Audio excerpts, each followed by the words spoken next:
Hello दोस्तों, स्वागत है आपका एक बार फिर से कमल एकेडमी कोच में। आइए आज फिर से कुछ नया सीखते हैं। हेलो स्टूडेंट्स, आज हम साइंस में न्यू चैप्टर स्टार्ट करने जा रहे हैं। द यूनिवर्स, ब्रह्मांड, ये सब आप लोग तो जानते हो अच्छे से।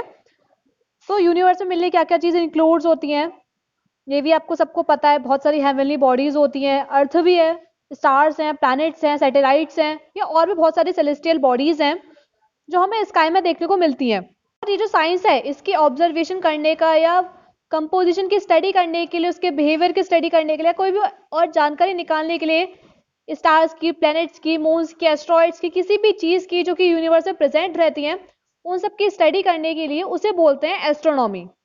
देन नेक्स्ट बात आती है यहाँ पे नाइट स्काई के बारे में। तो डे टाइम में क्या होता है, सन विजिबल होता है स्काई में, सन दिखता है स्काई में। और जब सन सेट्स होता है तो बहुत सारे स्टार्स दिखते हैं ट्विंकलिंग होते हुए, मून दिखता है। और ये जो भी स्टार्स का ग्रुप है यहाँ पे सारा, उसे बोलते हैं गैलेक्सी। ये सब आप लोगों ने पढ़ रखा है, 6th क्लास में हिस्ट्री का चैप्टर है, था फर्स्ट चैप्टर था, जिसमें सब कुछ बताया गया, गैलेक्सी क्या होता है, कॉन्स्टिट्यूशंस क्या होता है, प्लेनेट्स के बारे में बताया गया, सन के बारे में बताया गया, मून के बारे में बताया, पूरे यूनिवर्स के बारे में बताया गया है। तो ये यहाँ पे जानकर थोड़ा सा इसमें डीप दे रखी है, इसको आप अच्छे से रीड कीजिए। और जहाँ पे सन, अर्थ या कोई भी और दूसरा प्लैनेट से सारे स्टार्स हमें देखने को मिलते हैं स्काई में, जो कि गैलेक्सी से बिलोंग करते हैं, उसको बोलते हैं मिल्की वे गैलेक्सी या आकाश गंगा। नेक्स्ट बात आती है स्टार्स की। स्टार्स का एक हेवनली बॉडीज है जो कि बहुत ज्यादा हॉट है और खुद की लाइट होती है, अपनी लाइट इमिट करता है। इसमें बहुत सारे गैसेस प्रेजेंट होते हैं, सबसे ज्यादा हाइड्रोजन और हीलियम प्रेजेंट रहता है इसमें से। ये अर्थ से भी बहुत बड़े होते हैं, और ये कुछ स्टार्स जो होते हैं वो सन से भी काफी बड़े होते हैं, लेकिन हमें ये बहुत छोटे दिखते हैं क्योंकि ये हमारी अर्थ से काफी ज्यादा दूर होते हैं, बहुत ज्यादा दूर होते हैं। तो स्टार्स हमारी अर्थ से बहुत ज्यादा दूर होते हैं, उसकी लाइट आने में कई साल लग जाते हैं अर्थ पे। और ये जो डिस्टेंस होती है स्टार्स के बीच में, हम डिस्टेंस पता लगा सकते हैं लाइट ईयर्स में। डिस्टेंस ट्रेवल्ड होगा एक लाइट ईयर में, एक लाइट 1 ईयर में। मतलब लाइट की स्पीड होती है लगभग 3 लाख किलोमीटर पर सेकेंड। पे बताएगी कि 1 लाइट ईयर में क्या हो जाएगा, 9.46 इंटू 10 की पावर 12 किलोमीटर, इतना डिस्टेंस होता है 1 लाइट ईयर का। उसके बाद एस्ट्रोनॉमिकल यूनिट होती है पैरेलैटिक सेकंड या पार्सेक जिसे बोलते हैं, और 1 पार्सेक में 3.26 लाइट ईयर्स होते हैं, जो कि स्टार्स और गैलेक्सीज के बीच में जो भी डिस्टेंस होता है उसे मेजर करने के लिए काम आता है। देन नेक्स्ट आता है कॉन्स्टलेशंस। जो शेप्स होते हैं स्टार्स को जब ग्रुप किया जाता है, उसमें से जो शेप फॉर्म्ड होते हैं उसे बोलते हैं कॉन्स्टलेशंस। कॉन्स्टलेशंस होता है वो पोल स्टार के अराउंड रिवॉल्व करता है, जो कि एक ही डायरेक्शन में फिक्स रहता है, नॉर्थ डायरेक्शन में। और जो सारे स्टार्स होते हैं कॉन्स्टलेशंस में वो एक साथ रहते हैं। देन यहाँ पे अब डिफरेंस दे रखा है गैलेक्सी और कॉन्स्टलेशंस के बीच में। जैसे कि गैलेक्सी जो है वहाँ पे बहुत सारे क्लस्टर्स हैं, बहुत सारे स्टार्स के क्लस्टर्स हैं, लेकिन कॉन्स्टलेशंस जो हैं वहाँ पे जो नंबर ऑफ स्टार्स है वो कॉन्स्टलेशन में लिमिटेड है, लेकिन गैलेक्सी में बहुत सारे अनलिमिटेड हैं। गैलेक्सी की शेप होती है वो रिजेंबल नहीं होती, मतलब उसे रिकॉग्नाइज नहीं किया जा सकता उसकी शेप और पैटर्न को। लेकिन जो कॉन्स्टलेशन की शेप होती है, स्टार्स की जो शेप होती है उसमें, उसको रिकॉग्नाइज किया जा सकता है कि इसमें कौन सी शेप बन रही है। गैलेक्सी में वहाँ पे बहुत सारे बिलियंस ऑफ गैलेक्सीज होती हैं स्काई में, लेकिन कॉन्स्टलेशंस होता है यहाँ पे सिर्फ 88 कॉन्स्टलेशंस है स्काई में। ऐसे कुछ कॉन्स्टलेशंस के नाम यहाँ दे रखे हैं। उर्सा मेजर हो गया, उर्सा माइनर हो गया, ओरियन हो गया, स्कॉर्पियो हो गया। या उर्सा मेजर को बोला जाता है सप्तर्षि, उर्सा माइनर को बोला जाता है लघु सप्तर्षि। तो इसी तरीके से यहाँ कुछ 3-4 कॉन्स्टलेशंस दे रखे हैं, उसको आप अच्छे से पढ़िएगा। फिर नेक्स्ट आता है मून। मून जो है वो नेचुरल सैटेलाइट है अर्थ की। सन के बाद जो स्काई में सबसे ब्राइटेस्ट, मतलब सबसे चमकने वाला जो चीज है वो है मून, क्योंकि सबसे पहले तो सन चमकता है बहुत ज्यादा, लेकिन सन के बाद अगर कोई नंबर आता है किसी भी चीज का चमकने में, वो आता है मून। मून जो है वो अर्थ के साइज से लगभग 1/4 है। जितना अर्थ का साइज है, मून का साइज अर्थ के साइज से 1/4 है। वहां के जो ग्रेविटेशनल पुल है, वहां की जो ग्रेविटी है वो अर्थ से 1/6 है। वहां पे कोई भी एयर नहीं है, कोई भी वाटर नहीं है लाइफ के लिए, वहां वहां हम नहीं रह सकते। सरफेस है वो डस्ट से कवर रहता है, डर्ट है, क्रेटर्स है, माउंटेन्स हैं, अलग अलग माउंटेन्स बने हुए हैं, गड्ढे बने हुए हैं उसमें। तो मून में यही सब चीजें हैं। और मून की खुद की लाइट नहीं है, वो रिफ्लेक्ट करता है, जब सन की लाइट से रिफ्लेक्ट करता है मून। मून एक ऐसी हेवनली बॉडी है जहाँ पे मैन ने लैंड किया गया है, और जो फर्स्ट लैंड हुआ है मून पे वो था अमेरिकन एस्ट्रोनॉट जिसका नाम था नील आर्मस्ट्रॉन्ग, या आपने सुना होगा, जिसने अपना पहला कदम 20 जुलाई 1969 को रखा गया था। देन आता है फेजेस ऑफ मून। तो मून जो है वो हमें दिखता है चेंज होते रहते हैं, हर रात हम मून को देखते हैं, उसकी शेप चेंज होती रहती है। उनकी तो खुद की लाइट है नहीं है, वो सन की लाइट को रिफ्लेक्ट करता है। जब फुल मून डे होता है तो हमें पूरे मून की पूरी डिस्क दिखती है, मतलब पूरा सर्कल दिखता है हमें मून का। उसका जो शेप और साइज होता है ब्राइट पार्ट, मून के ब्राइट पार्ट का, वो चेंज होता रहता है। न्यू मून, जहाँ पे न्यू मून डे होता है, जब न्यू मून डे होता है, जब नया मून निकलता है, तो मून जो है वो कभी भी विजिबल नहीं होता, वो अनविजिबल रहता है, वो दिखता नहीं है हमें मून। तो यहाँ से जो विजिबल एरिया होता है सनलाइट पोर्शन का, वो बढ़ता रहता है। और मून इसे बोला जाता है मेनली ग्रोइंग या वैक्सिंग, जब दिखता है सनलाइट में। फुल मून डे से क्या होता है, रिड्यूस होता चला जाता है हर दिन, और इस फेज को बोलते हैं वैनिंग। तो 29 और हाफ डेज में मून जो है एक वन कंप्लीट रिवॉल्यूशन लगाता है, मतलब एक पूरा चक्कर लगाता है। आपने देखेंगे पूरे एक मंथ में मून्स के अलग अलग शेप्स होते हैं, कभी हाफ हो जाता है, कभी क्रिसेंट हो जाता है, कभी न्यू मून होता है। तो ये सारी क्या होते हैं, शेप्स होती हैं इसमें। देन अब नेक्स्ट यहाँ पे सोलर सिस्टम को क्लासिफाई किया गया है, जैसे कि सोलर सिस्टम में क्या क्या होता है, सन है, प्लैनेट्स है, या कोई भी और सेलेस्टियल बॉडीज है। प्लैनेट्स में आ गया हमारे इंटरनल प्लैनेट्स आ गया और एक्सटर्नल प्लैनेट्स आ गया। इंटरनल प्लैनेट्स में आ गया हमारे मरकरी, वीनस, अर्थ, मार्स, और एक्सटर्नल में आ गया Jupiter, Saturn, Uranus, Neptune, Pluto. क्यों? आप लोगों ने एस्ट्रॉइड बेल्ट पढ़ी होगी जो कि मार्स और जुपिटर के बीच में होती है। तो इसी की वजह से जो एस्ट्रॉइड बेल्ट से पहले के जो प्लैनेट्स होते हैं वो आ गए इंटरनल प्लैनेट्स में, और उसके बाद वाले जो प्लैनेट्स होते हैं वो आ गए एक्सटर्नल प्लैनेट्स में। देन आता है सेलेस्टियल बॉडी। सेलेस्टियल बॉडीज में आ गया हमारा एस्ट्रॉइड्स आ गया, कॉमेट्स आ गया, मेट्रॉइड्स है, सैटेलाइट्स है। तो ये सारे हो गए और भी सेलेस्टियल बॉडीज। देन अब यहाँ बात करते हैं सन की। सन जो है वो सोलर फैमिली का पूरा हेड है, ये बात सबको पता है। सारे प्लैनेट्स जो है वो उसके चारों तरफ चक्कर लगाते हैं। इसका सन का जो 3/4 भाग है पूरा, वो हाइड्रोजन से भरा हुआ है, और जो बाकी बचा 1/4 पार्ट है वो हीलियम कंटेन करता है। इसमें बहुत सारे गैसेस के छोटे छोटे अमाउंट्स है, लाइक ऑक्सीजन है, कार्बन है, नियोन है, नाइट्रोजन है, बहुत स्मॉल अमाउंट्स में प्रेजेंट है ये सारी गैसेस। और सन भी एक स्टार है, ये बड़ा सा बढ़ता दिखता चला जाता है, मतलब हम सन के जितने पास होंगे उतना बड़ा ही दिखाई देगा और उतना ब्राइटर दिखाई देगा। हमें भी अपने अर्थ से बिगर और ब्राइटर दिखता है, क्योंकि हम जो अर्थ जो है वो सन के काफी पास है और भी स्टार से।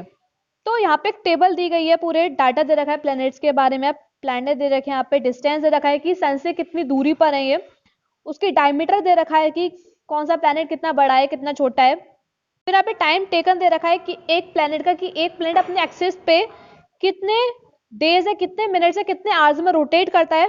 देन नेक्स्ट टाइम दे रखा है सन का, मतलब सन के अराउंड प्लैनेट्स जो है वो कब तक रिवॉल्व करते हैं, कितने डेज लग जाते हैं, कितने ईयर्स लग जाते हैं रिवॉल्व होने में, मतलब एक रिवॉल्यूशन कंप्लीट होने में। देन उसके बाद नंबर ऑफ मून्स दे रखे हैं कि किस प्लैनेट के पास कितने नंबर ऑफ मून है, उसके पास सिर्फ एक ही नंबर ऑफ मून्स है। तो इस डाटा को आप अच्छे से रीड कीजिए।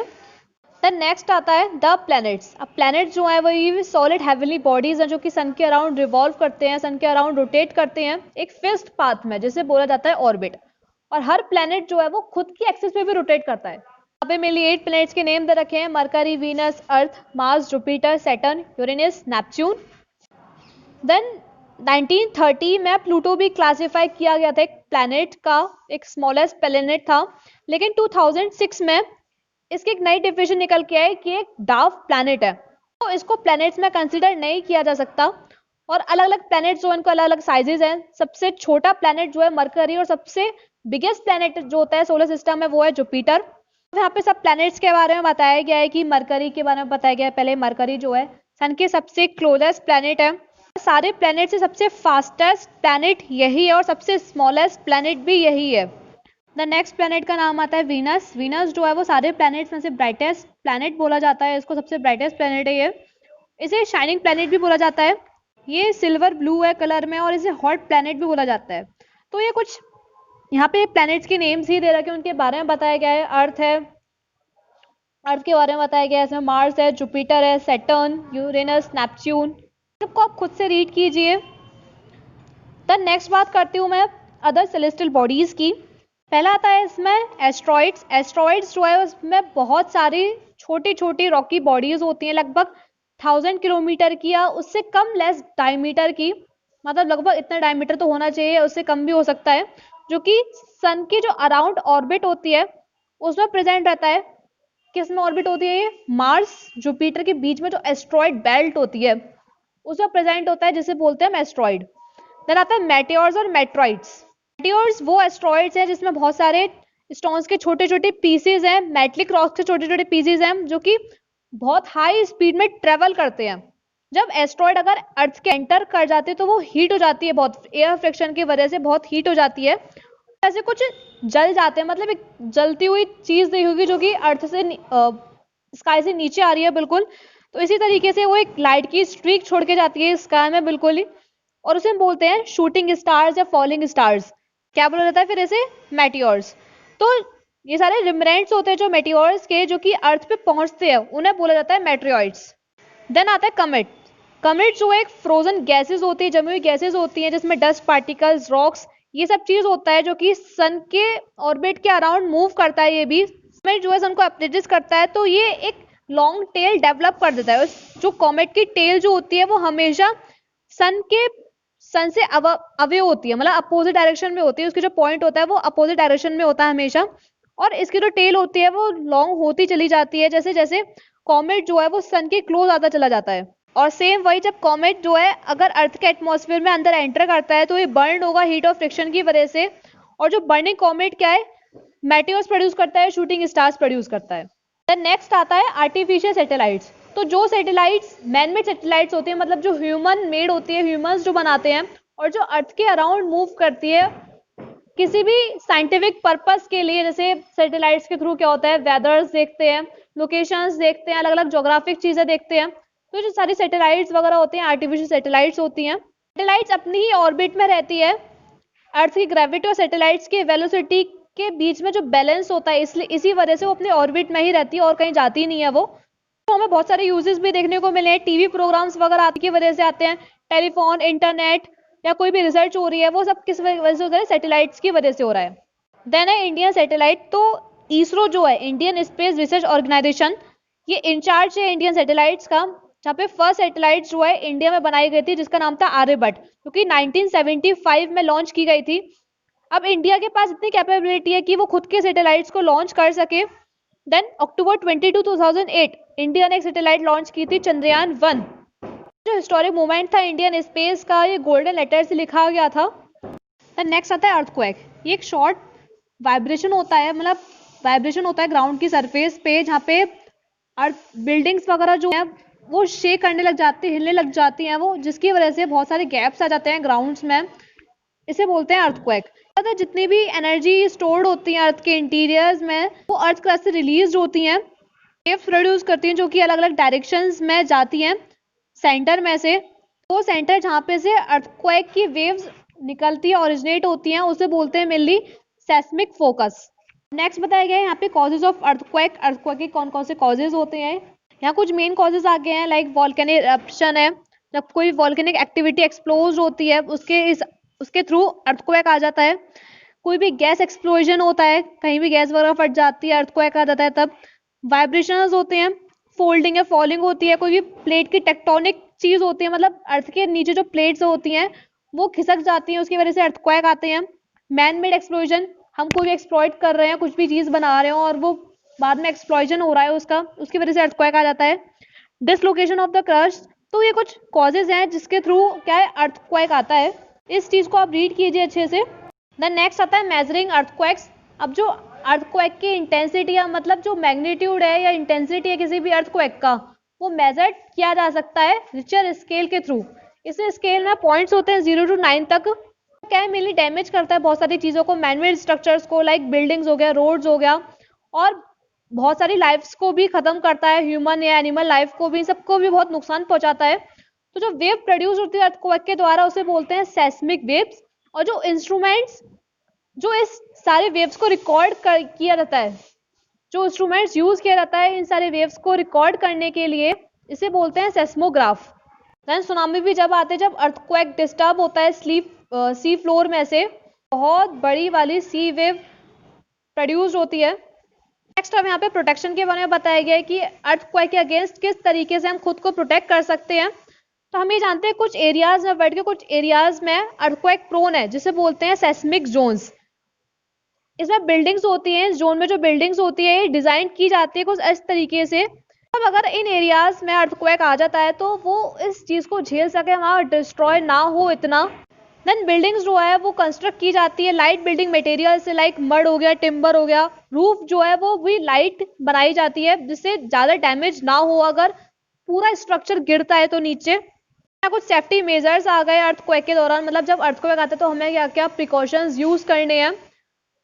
हम अपने घर को छोड़ के किसी भी ओपन एरिया में जा सकते हैं, और जहाँ पे कोई बड़ी बड़ी बिल्डिंग्स हैं उससे जितना दूर हो सके हम उतना दूर चले जाएं। किसी भी टेबल वगैरह के अंदर खुद को छुपा लें, हाइड कर लें वहाँ पे। किचन गैस को बंद कर दें बिल्कुल। अगर तुम किसी भी कार में हो तो उसको सबसे पहले स्लो करो, स्पीड अप मत करो, उसे स्लो करो और उस जगह ड्राइव करो, मतलब कार से कहीं दूर चले जाओ जहाँ पे कोई बिल्डिंग्स वगैरह ना हो, और जितनी हो सके उतनी दूसरों की भी हेल्प करो नीड्स को देख के। तो ये कुछ प्रिकॉशंस थे जब अर्थक्वेक के दौरान हमें लेने चाहिए मेनली। तो इस चैप्टर को आप अच्छे से खुद से रीड कीजिए एक बार, आपको और अच्छे से समझ में आएगा।